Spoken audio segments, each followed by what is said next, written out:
Цогоо. Ерөнхийлөгчөө дэмжих өдөр чинь 26-нд юм байна шүү дээ. Харин тэгээ яав. Араас зөндөө хэлчихлээ. Цогоо. Хий гадуур хийв. Олны амч элбэг ерөнхийлөгчийн талд илүү байх шүү. За, юу гэж вэ? Авилахтаа илүү тэнцэнэлгэж байна. Ард түмэндээ эрхийн илүү өгнө нэгэж хийж байна. Ер нь амсайтай байна. Чи ч өнөөдөр бүр овоод өгөө а. За өөр юу гэж байна? Ээжүүд эхчүүдээ илүү дэмжинэлгэж байна. Тийм болохоор элбэгээд айл өгнө гэсэн улс. Аргагүй илүү юм аа. Харин угаасаа илүү юм чинь. Цаашдаа ч илүү хийх юм. За, цогоо. Энэ одоо юу юм бэ? Илүү. За.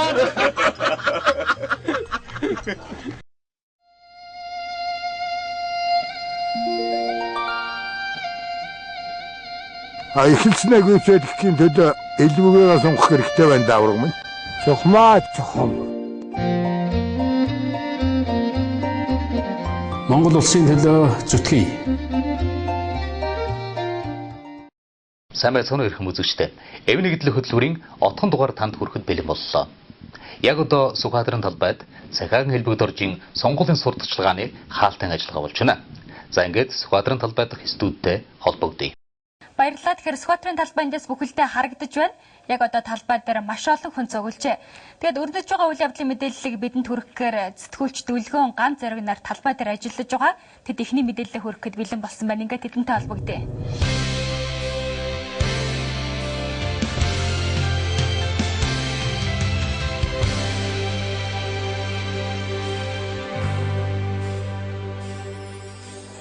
Элбэг дорж ерөнхийлөгчийг дахин сонгох ямар нөхцлүүд байгаа вэ?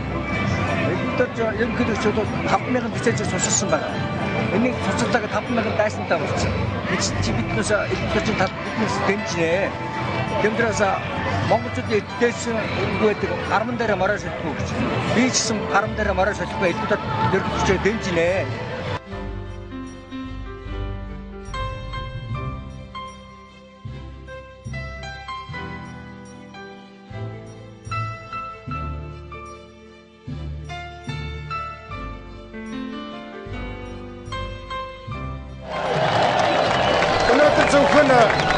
Нэг авилгачийн карманаас л гэхэд 20 цэцэрлэг барих мөнгө гарч байна. Энэнийг өнөөдөр л илрүүлж чадаж байна. Яагаад гэвэл бас л дахиад хэлэхэд ардчилсан ерөнхийлөгч шинжлэлийн засгийн газар улсын их хурл 3 маань нэгэн сэтгэл зүтгэлийн дор хамтран ажиллаж байгаагийн илэрхийл юм шүү. Энэнийг үргэлжлүүлэх нь зүйтэй юу? Энэний төлөө ардчилсан ерөнхийлөгчөө дэмжээ. Тэгэхээр 40,000 хүн лав энд цугласан байна. Тэгэхээр хамгийн түрүүнд нээж өгөх хэлсэн хүн бол ардчилсан сонгуулийн төв штабын дарга Алтан Хуйг байлаа. Түүний үгийг маш товчоор хураангуудад хэлэх юм бол хамтдаа урагшлан хөгжиж гар нэг зүтгэж онжилууд биднийг хүлээж байна гэж хэллээ. Энэ санааг үргэлжлүүлээд хотын дарга Батүл хэлэхдээ хомоор харж алсыг зорж байж амжилтанд хүрнэ гэдэг агуулгатай үгээр яг одоо хэлж байна. Элбэг дорж монголчуудад эрхчлөө, үндэсний эрхчлөөг нь авчирч өгсөн. Өнөөдөр элбэг дорж хөгж итгэл найдварыг авчирч өгсөн. Бид энэ итгэл найдварыг алдах ёсгүй. Тийм учраас ерөнхийлөгчийн сонгуульд дэмжицгээе. Баярлалаа. Монгол ахын дүүсээ ардчилсан ерөнхийлөгчд саналаа өгч авилгалаас салцгаая гэж би хэлэх өгөө эхлэмээр байна. Авилгачид ажлын байр бий болох мөнгийг нь хулгайлчихсан учраас манай залуус аргагүй ирэхээр харь улсад ажиллаж амьдрахад төрж бусдын нийгмийн баялагийг бүтээгчд болсон байна. Бид ийм зөв бус ёс бус байдлаас нийгмээ гаргах ёстой. Үүний тулд улсын хурл засгийн газрын үйл ажиллагааг дэмждэг ерөнхийлөгч бидэнд хэрэгтэй байна. Монголчуудаа бид байгаль орчиндөө ээлтэйг ногоон хөгжлийг дэмжихийн төлөө элбэг дорж ерөнхийлөгчээ бас энэ сонгуульд дэмжье. Иргэний зориг ногооноо Монголын үндэсний ардчилсан намын удирдагчид Монгол Улсын ерөнхийлөгчид бэлдүүлсэн Цахиагийн элбэг доржийн богино хөтөлбөрийг яагаад дэмжих болсноо илэрхийлж байна. Улс төрийн доктортой байдал өөрийнх нь хийх үйлээ нэг хараанд чиглэсэн нэг үйлдэлтэй байх явдал бол өнөөдөр Монголын нийгэм тулгамдсан ийм цаг үе байна. Монгол үйлдвэржих гарааны өмнө зогсож байна. Тийм учраас элбэг доржийн төлөө өгөх санал бол Монголын хөгжлийн ирээдүйн төлөө, Монголын хөгжлийг шин дэвшил гаргахын төлөө, Монголыг үйлдвэржүүлэхийн төлөө өгчгөө санал гэж ойлгож болно гэдгийг хэлмээр байна. бүгдээрээ төрөл хотын ногоор нэг насны буян болгож ядаж нэг модтой, хоёр насны буян болгож хоёр модтой. Түр цаашид одоо ногоон төгөл бий болгох зорилго тавиад ажиллаж байгаа нь надад таалагддаг юм. Орд газар олохгүй юм шүү бүгдээр хамтраад иргэний танхимаараа иргэдэд мэдээллийг өгж байгаа.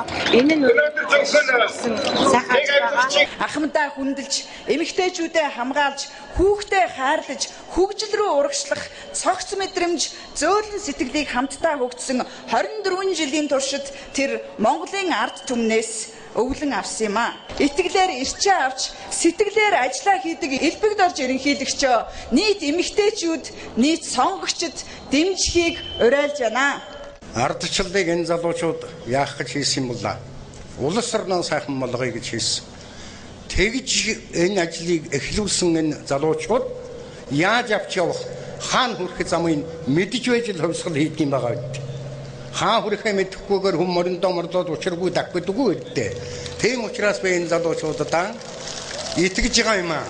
Иргэний төлөө зурцаа өгч чадж байгаа юм. Технологийн бодлоо амин өгч чадна гэдэг би итгэдэг. Ирэх мэдлэлтний аясаар биш, иргэд нь өөрснөө шийдэг шинэ бүтээн байгуулалтыг би хүсдэг. Хөрөнгө мөнгөтэйг нь биш, хүний эрхийг дээдэлдэг. Хүч чадлаар нь биш, хүн чанарыг үнэлдэг. Дээлэн дотроо тэмцэлдэж биш, дэлхийн хөгжилтэй өрсөлдөх нэртэй, төртэй Монголын төлөө нэг санал минь хэрэгтэй байна. За та бүхэндээ их баярлалаа. Би аав ээжийнхээ өрөөс гараад ард түмнийхээ өвөрт орсон юм а.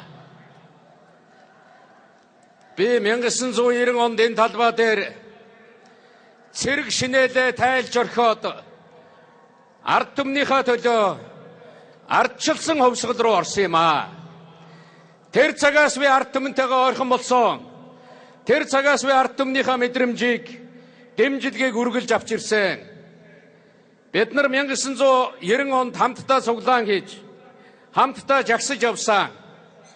Бид нар 1991 онд хамтдаа картын бараанд очролж явсан. Би бол та бүхний өсгсөн хүү. Та бүхний өсгсөн хүн. Та бүхэн надад өсгсөн хүүдээ итгэдэг шигээ надад итгээрэй. Би та бүхний өсгсөн хүүгийн адилаар ард түмнийхээ төлөө зүтгэж чаднаа гэдгийг та бүхэндээ хэлье. Энэ тангарагыг би 24 жил авч явсан. Цаашааш авч явж чаднаа гэдгийг энд хэлхэн зүйтэй гэж бодож байна. Бид өнгөрсөн хугацаанд олон зүйлийг хийж амжуулсан. Гэхдээ хийж амжуулаагүй томоохон ажлууд байгаа. Энэ ажлуудыг одоо хийж амжуулах сайхан алтан боломж Монгол улсад, Монголын ард түмэнд тохиож байна. 1930 онд хүн төрөлхтөнд нүүрснээс бензин гаргаж авсан. 40 онд Герман нүүрснээс бензин гаргаж авсан. Одоо манай урд хөрш нүүрснээс бензин гаргаж авч байна. Хамгийн сайхан мэдээ гэвэл нүүрснээс бензин гаргаж авах нь газрын тосноос бензин гаргаж авснаас хямдхан тусч байна. Нүүрснээс 16 төрлийн бүтээгдэхүүн гаргаж авч байна. Газ гаргаж авч байна, бензин гаргаж авч байна, барилгын материал гаргаж авч байна. Монгол улс бол нэг хүнд ноогдох нүүрсээрээ дэлхийд тэргүүлдэг орон.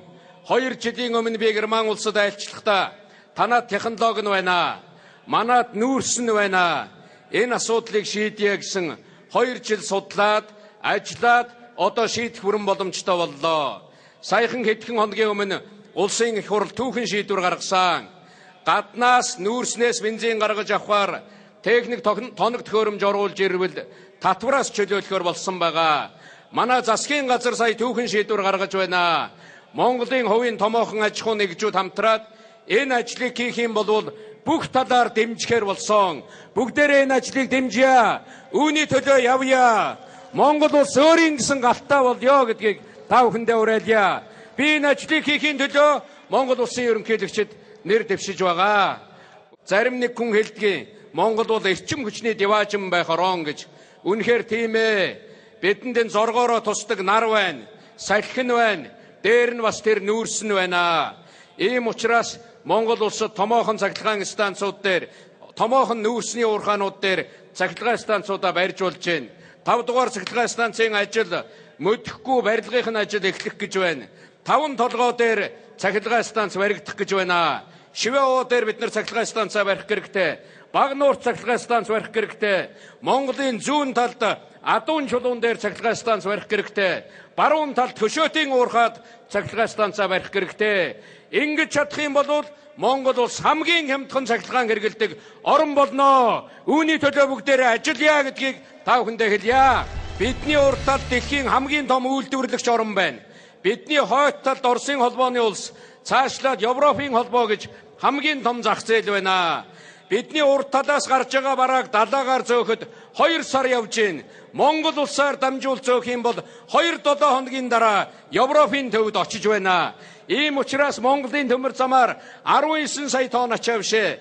100 сая тонн ачаа, 200 сая тонн ачаа, 300 сая тонн ачаа явах боломжтой.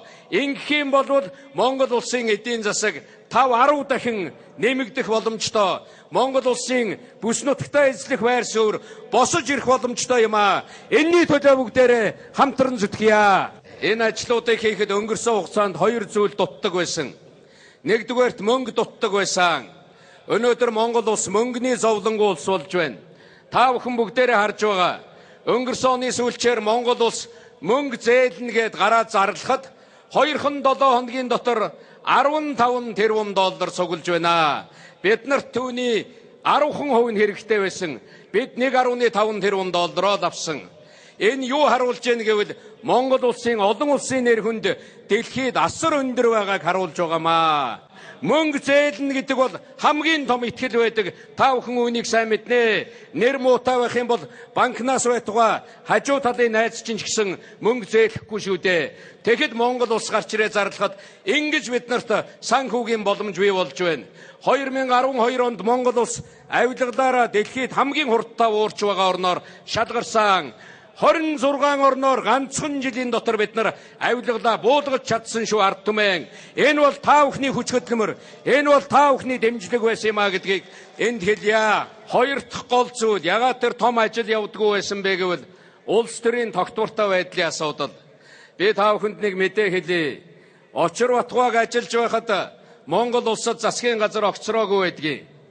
Намайг өнгөрсөн 4 жил ажиллахад Монгол улсад нэг ч засгийн газар огцроогүй. Тогтвортой байдлыг хадгалж чадсан. Би өнгөрсөн 4 жилийн 3 жил нь ардын намын засгийн газартаа ажиллаж исэн. Би ажил хийлгэхийг л шахдаг байсан. Одоо ардчилсан намын засгийн газартаа ажиллаж байна. Мөн ажил хийхийг шахнаа. Надад нэг л нам байгаа. Та бүхэн бүгдээрээ мэднэ. Энэ сонгуулиар нам бус нэг хүн нэр дэвшиж байгаа. Тэр бол би. Үндсэн хуулиараа Монгол улсын ерөнхийлөгч намаасаа татгалздаг юм а.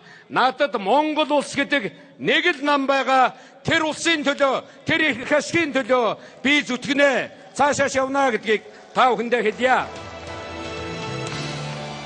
Улс төрийн тогтворгүй байдал засгийн газар огцрохын зовлонг би сайн мэднэ. Засгийн газар огцрох юм бол шинээр ерөнхий сайдаа томилох гэж 1 сар болдог. Ерөнхий сайд нь засгийн газараа бүрдүүлэх гэж 3 сар болдог. Нөгөө гарч ирсэн сайдууд нь ажиллаа мэдэх гэж 1 жил болдог. Айгүй бол дахиад огцруулдаг. Ингэх юм бол нөгөө явах гэжсэн төмөр зам 5 жилээр хаягдана. Ингэх юм бол нөгөө гаргаж авах гэжсэн бензин чинь 10 жилээр хоошоо ухарна. Бидний тавьж байгаа зам, бидний энэ хийж байгаа бүтээн байгуулалт бүхэн хоошоо хаягддаг юм а. Монгол улсын нэр хүнд шал дээр ундгийн. Тэр шал дээр унсан нэр хүндийг босгохын тулд дахиад 10 жил хэрэгтэй болдго юм а. Ийм зүйл бидэнд хэрэггүй. Одоо бидэнд илүү хурд хэрэгтэй, илүү их бүтээн байгуулалт хэрэгтэй. Ирэх 4 жилийн 1 жил нь ирээдүйн 10 жилдээ тэнцэх болно гэдгийг та бүхэндээ хэлье. Ийм учраас монголчуудын хүсэл мөрөөдлийг биелүүлж энэ их ажлыг хийхийн тулд хурд хэрэгтэй. Түүнээс биш түүнээс нь зууралдаад, ноололдоо зогсоод байдаг тийм хүч хэрэггүй гэдгийг та бүхэндээ хэлье. Энэ жил анх удаа 2013 онд Монгол улс даяар 270 тэрбум төгрөгийг ард иргэдийнхээ мэдэлд хуваарлаа. Үнэхээр гайхамшигтай байна. Манай ард иргэд энэ мөнгийг сайн зарцуулж байна. Сум алим болгон харанхуй байх вэ гэд гэрэл тавьж байна. Сум адийн болгон хогтоо байх вэ гэд хогоо цэвэрлж байна. Сум адийн болгон шороон дундуур явах уу гэд явган хүний зам тавьж байна. Зүлэг суулгаж байна, мод тарьж байна. Ингээд Монголын сум бүхэн, Монголд байгаа хороо бүхэн, хэсэг бүхэн, суурин газар бүхэн нүрээ угаасан хүн шиг болох юм бол Монгол улс нүрээ угаасан хүн шиг болно. Энэний төлөө бид нар зүтгэх хэрэгтэй. Энэний төлөө би цаашаа ажиллах болно гэдгийг та бүхэндээ хэлье. Би үнэхээр энэ ажлуудыг эх 4 жил хийхийн төлөө байгаа. 4 жилийн дараа ерөнхийлөгчийн ажлаа өгөөд та бүхнийхээ дунд инээж алхах нүүртэй байхын төлөө би зүтгэнэ гэдгийг та бүхэндээ хэлье. Өнөөдөр авилгалтаа тэмцэн гэдэг бол ямар хэцүүг та бүхэн мэднэ. 4 жилийн өмнө би хэлжсэн. Би авилгачдын нурууг бөхийлгэж ард түмнийхээ нурууг тэнээлгэнэ гэж. Ерөнхийлөгч нь ингэж хэлэхэд тэр авилгалын хэргийг шалгаж байгаа залуухан дэслэгчийн нүдэнд гал асч яадаг, итгэл төрж яадаг. Ерөнхийлөгч авилгалтаа тэмцэх юм байна гэж хууль шүүхийн байгууллагын зоригжиж байдаг юм аа. Нэг байгууллага дээр сайн дарга хурж ирэх юм бол ажил нь сайн болоод босоод ирдэг. Муу дарга ирэх юм бол ажил нь ундаг, та бүхэн бүгдээрээ мэднэ. Улс орон яг ийм байдаг юм аа. Ийм учраас би авилгачдын нурууг бөхийлгэж ард түмнийхээ нурууг тэнээлэхийн төлөө цаашдаач зүтгэн гэдгийг энд хэлье. Ард түмнтэйгээ уулзаад явж байхад чаддаг хүнээр нь чаддаг ажлыг хийлгэе гэж намайг урамшуулсан. Би үнэхээр 3 зүйлийг энэ дотор онцолж хэлье. Би ард иргэддээ эрхийг өгч чаднаа. Би авилгалтаа тэмцэж чаднаа. Шудраг эсийг тогтоохын төлөө явж чаднаа. Би Монгол улсын нэрийг олон улсад сайнаар гаргаж чаднаа. Сайнаар гаргахын төлөө явж чаднаа гэдгийг та бүхэндээ хэлье. Би ингэж ард түмнийхээ төлөө ажиллах надад шалтгаан байдаг юм аа. Намайг 2 удаа унахад миний ард түмэн намайг 2 удаа түшиж босгосон. Миний ард түмэн намайг төрийнхөө ерөнхийлөгчөөр сонгосон. Ийм сайхан ард түмнийхээ төлөө, ингэж итгэж байгаа ард түмнийхээ төлөө зүтгэн гэдэг бол энэ насны бахархал юм аа. Та бүхэндээ их баярлалаа шүү гэдгийг дахин хэлье. Миний ээж 8 хүү төрүүлсэн.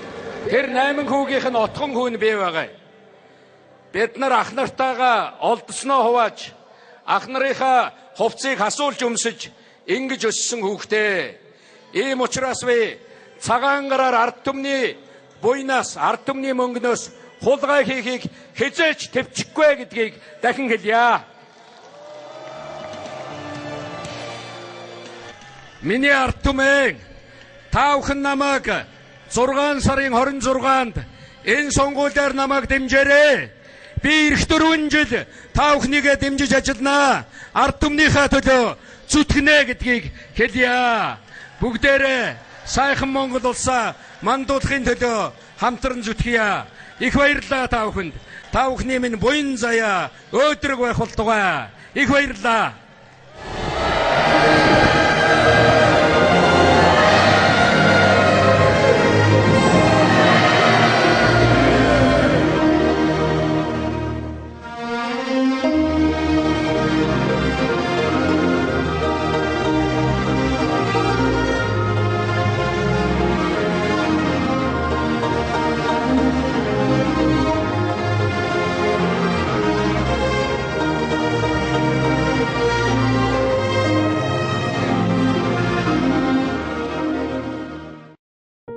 Энэ хот миний төрсөн нутаг.